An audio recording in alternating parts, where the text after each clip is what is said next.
You know what is wrong about vegetable oils or seed oils? Is that in order to extract the oil out of a seed, you need to use bleach. You need to heat it up. You need to also use solvents. But for olive oil, you just need to press the juice out of the fruit. The story behind the vegetable oil that you use today for cooking is truly astonishing. Would you believe me if I said that vegetable oil was initially created to be a machine lubricant? Today, we will delve into the captivating story of how the world of seed oils was created, how they started using it in our food, and we will take a quick look at its healthiness. Is it healthy? What is the impact on our bodies? What the fructose is edible vegetable oil? This story is wild.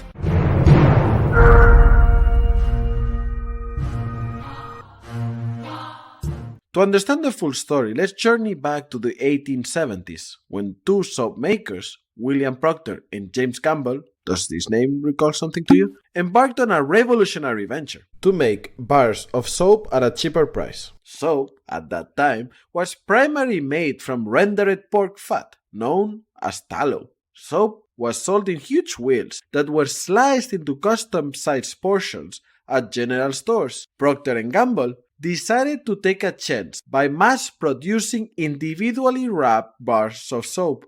To pull this off, the brothers-in-law wanted to also drastically reduce the price of the raw ingredients. Animal fats were too expensive, and Procter & Gamble had a radical idea to create soap from seed oils. At that time, oils were used to fuel the Industrial Revolution. Knowing the cheap opportunity of these oils, Procter & Gamble started experimenting, and that's how they came up with the first version of vegetable oil soap bar made out of cottonseed oil. Thanks to Procter & Gamble hand soap, the United States boosted the production of a waste product of cotton farming, cottonseed oil.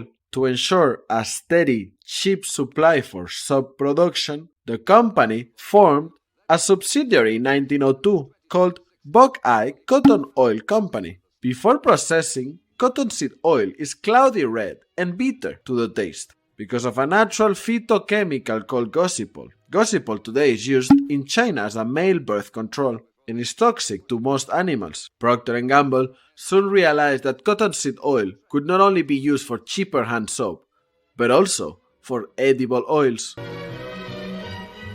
Edwin Kaiser, a German chemist, wrote a letter to Procter & Gamble on October 18, 1907. Mr. Edwin wrote about this new chemical process that could create an edible fat from a liquid through a process called hydrogenation. The letter was probably something like, "Hey guys, I saw you have been using vegetable oil to produce your soap, but I think I found a way to use it also for food." Procter & Gamble researchers had been interested in producing a solid form of cottonseed oil for years.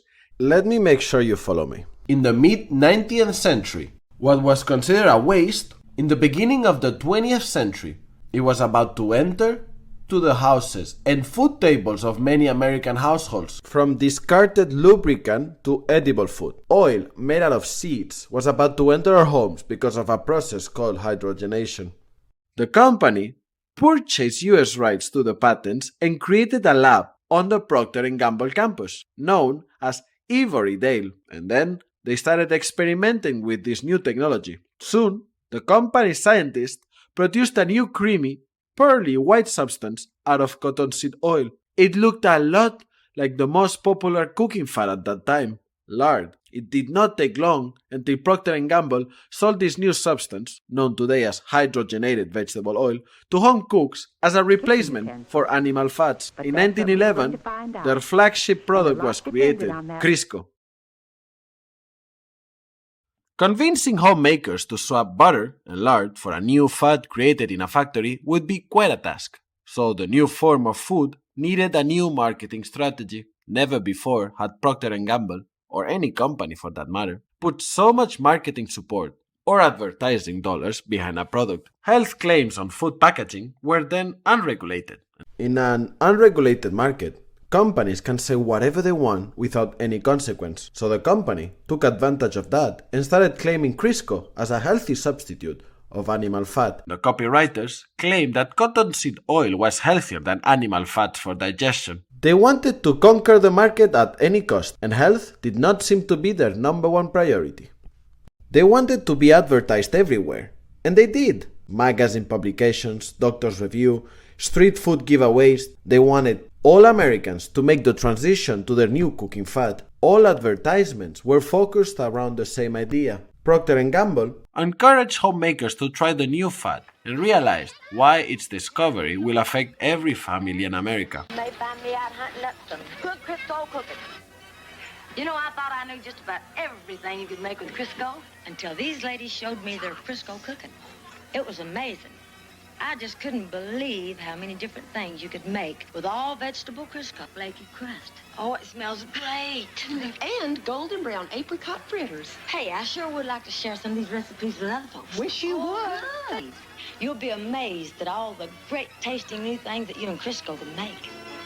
Procter and Gamble's claims about Crisco touching the lives of every American proved to be right. The substance, like many of its imitators, was 50% trans fat, and it wasn't until the 1990s that its health risks were understood. It is estimated that for every 2% increase in consumption of trans fat, the risk of heart disease increases by 23%. Vegetable oil substituted animal fats. Was it for a good reason? Is vegetable oil better than animal fats? No study is conclusive about the matter. Some declare that it is, other studies are not so sure about it. But we don't really need any study to understand that none of them are a healthy option. Just a cheap solution that needs to be used as little as possible. Do you see this? Why would you just put it in your body? What is cheap today will be expensive tomorrow. Your health will pay the price. You know what is wrong about vegetable oils or seed oils? Is that in order to extract the oil out of a seed, you need to use bleach. You need to heat it up. You need to also use solvents.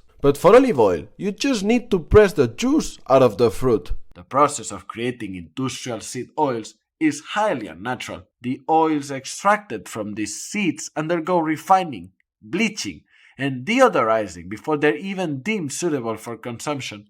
It's a torturous process indeed. No, in fact, these oils are so industrial that they can even power airplanes. Yes, you heard that correctly. In March 2022, the Airbus A300 completed a trial flight powered only by cooking oil. Seed oils have completely pervaded Western nutrition. Chances are, if you're eating dressings, marinades, sauces, mayonnaise, cookies, or anything fried, you are consuming seed oils. From 1970s to the 2000s, the consumption of these oils have skyrocketed due to their cheap price. The average person now consumes around 3 tablespoons of seed oils per day, and that is the equivalent of 4 gallons per year. And that's the story of today. Thank you for watching another story from the food industry. Your health is important. The food you eat is the key. Remember to drink a lot of water. Ciao, ciao, ciao, ciao, ciao.